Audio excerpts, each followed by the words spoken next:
Okay, I'm at the Indie Game Developers Conference, and with me today is a special guest. How about you introduce yourself? Yeah, I'm Scott Anderson. I'm working on a game called Shadow Physics, where you play a 2D platformer similar to Mario, and the shadows projected by a 3D world. So here's the guy. So you see he's walking around on the shadows, not on the actual objects, and he's projecting on the wall. Okay. You can walk kind of on the side of the wall, on the back of the wall. Cool. And a bunch of interesting gameplay mechanics came out of that basic idea. Like, if you push the shadow of an object, the 3D object itself rolls. Okay.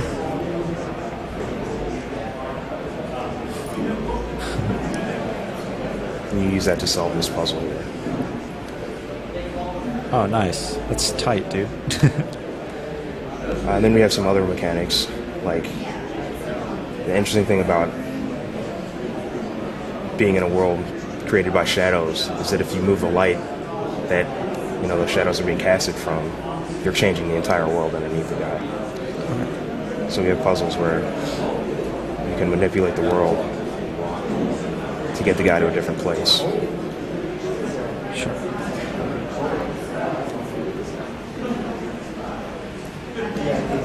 So how do you go about manipulating the objects? Is that hard to do considering that you're also controlling the character, or?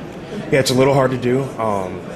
And so right now it's basically left click, and it's really hard to play on a trackpad, but it's basically left click and then drag to move the light around.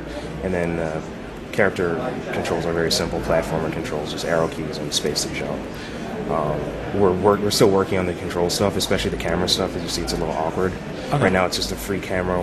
We're looking at other alternative camera means so you can stay kind of hands off of the camera. Sure.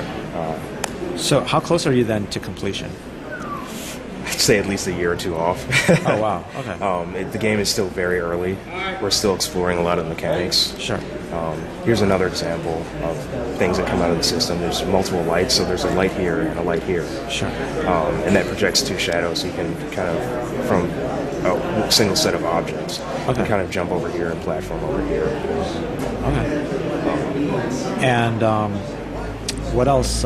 Any other gameplay mechanics or interesting emerging properties that came out of this rule set? Yeah, here's one more, where we have enemies that are just exist as shadow objects like you.